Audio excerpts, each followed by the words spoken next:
Hello, everyone. How are you, everyone? My name is Joseph Collins Semanda from Uganda, and I would like to say that I'm so glad to be part of this international online seminar focusing on post-COVID era sports in the new dimensions.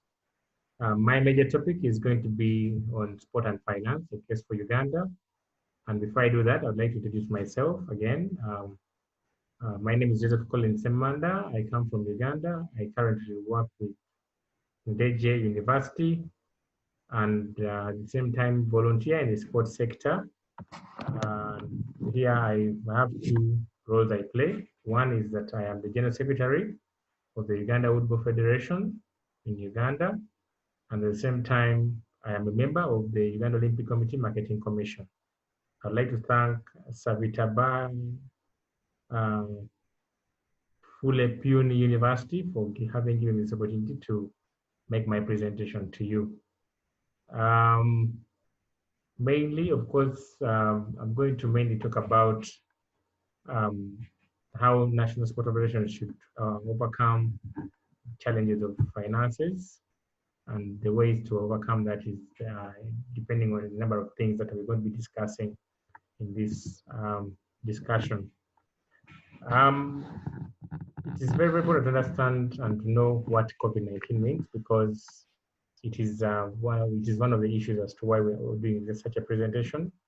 And according to the World Health Organization, COVID-19 is a disease caused by a new strain of coronavirus, whereby we look at the acronyms like CO standing for corona, VI for virus, and then D for disease. Formerly, this disease was referred to as 2019 novel coronavirus, or the 2019 NCO. For the case of Uganda, this virus or the COVID-19 pandemic was confirmed to have reached Uganda in March 2020, and it caused a lot of panic everywhere.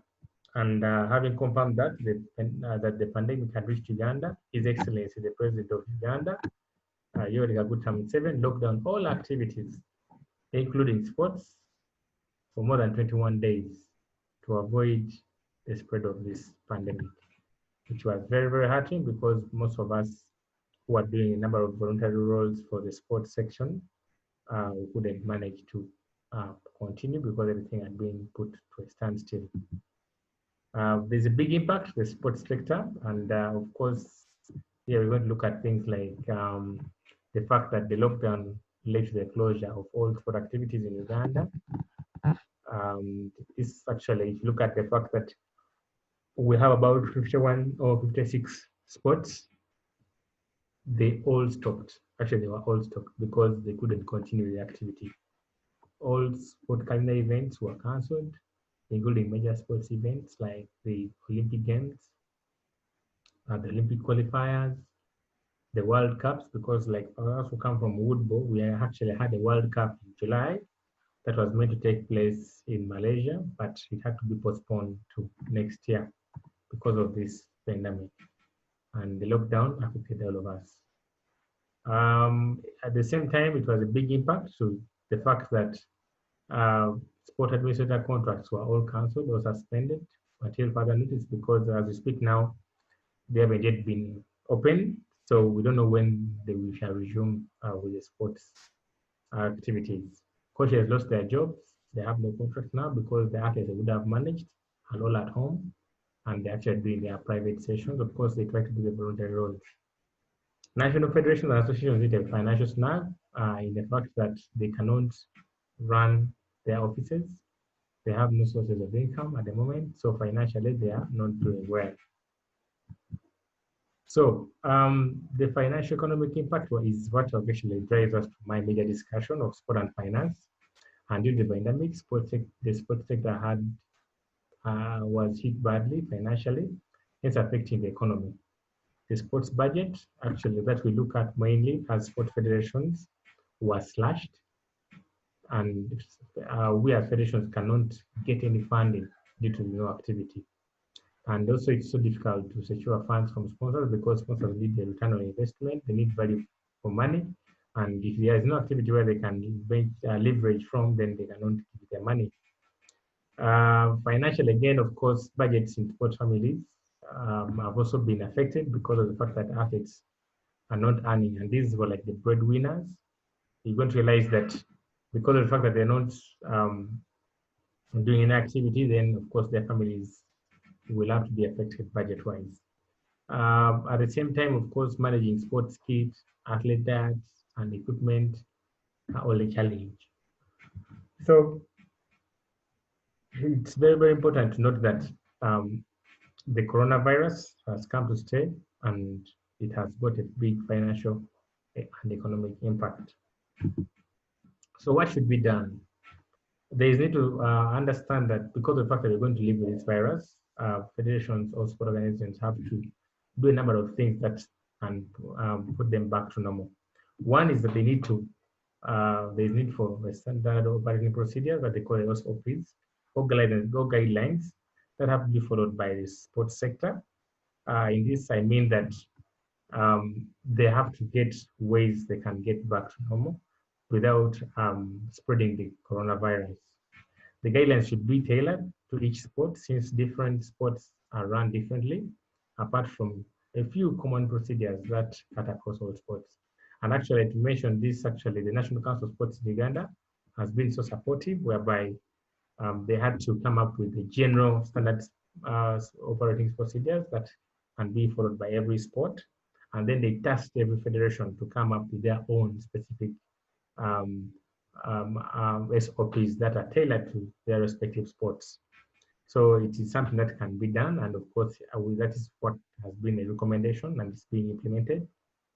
And then, of course, financial management and planning has to be done by all national sports federations in order to ensure resources.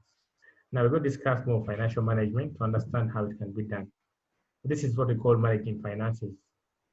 I mean that all sport organizations will have to consider financial management as a strong tool of recovery from the post-COVID era. This means that they have to find the best financial practices that can make them recover because of the fact that like, a lot of time has been spent when there's no activity and they have to come back strongly. They need to conceive, budget, implement, and report all the activities on a regular basis. This is very, very important because you might find that some federations have been taken for granted. But having gone through such a situation, it's very, very important to know what they're going to do, okay? Plan for it by budgeting, and then try to put different ways of how to achieve, that is by implementation, and then be able to make good reports of such activities regularly so that they can keep track of whatever they're doing. This means that they will have to revise their strategic plans to manage the finances. Actually, this should be one of the major objectives in their respective strategic plans because the strategies that have been put in place earlier on have been affected and they need to redo everything afresh. This will lead to continued income and growth of sport organizations since funds will be managed transparently, efficiently, and effectively. So if you have good financial management, then you're going to have income coming in all the time, and it will make sure that the sport grows to that level. And of course, it will bring in the transparency, the efficiency, and then the effectiveness of operating as a national sport organization. So what needs to be done? There are some key principles that I looked at in this, and of course, they cut across all organizations. One is good financial management, whereby national sport organizations should be able to monitor and communicate their cash flows prudently and in accordance with the law. Uganda has a law. They follow the National Council of Sports. They all actually follow the calendar of the government, which runs from June to July every year. So they have to be able to have that good financial management whereby they can easily monitor how they're managing their finances, and then they can easily communicate them as per the requirement of the law of Uganda. And then, of course, it's important to understand this, that for national sport organizations to survive in this post-COVID era, they have to have what they call financial planning, whereby they have to take stock of the sport organization's financial situation, determine its goals and objectives, and then develop strategies that can help to take control of such finances in order to achieve their respective objectives or goals. This is very, very important. And if you don't plan for your finances, then it's going to be very, very hard for you to take stock of your current situation. So it's very, very important that the organizations look into that area of financial planning. I've also observed that it's also important to budget. And of course, here we're looking at how sports organizations can agree upon how they can distribute their programs and services within the given year or project. So it's very important to budget, look at it in that way, and then look at how members of such an organization, let's say the executive committee, can allocate resources in a planned manner in a given financial year. And then at the same time, of course, I would also recommend that there is accounting for the finances that are being used. This is by tracking them very well, cataloging them through the fact that they have the income and expenditure. That information is really retrievable in the future. You all know that sports is voluntary, and new board members keep coming on each in a given term of office. So it's very important to have that accounting in streamlined, whereby you can easily the newcomers can easily track and catalog the income and expenditure, so that that information is clearly and it's available for all. And then lastly, I would recommend that there is always evaluation and reporting, whereby activities have to be evaluated, and after being reported, the people can easily understand the cost benefit ratio. It's very important to have that evaluation, because at the end of the day, all finances have to be accounted for, and then you have to look at how much was brought in and how much was spent, how much can be saved. So that evaluation and making a good financial report is very, very important as federations come back to normal from the current pandemic situation. That is my presentation. I would like to say thank you, all of you, for having taken enough time to listen to my presentation. And I look forward to more presentations of such a kind. And may the good Lord bless you. Thank you very much, and stay safe and keep active.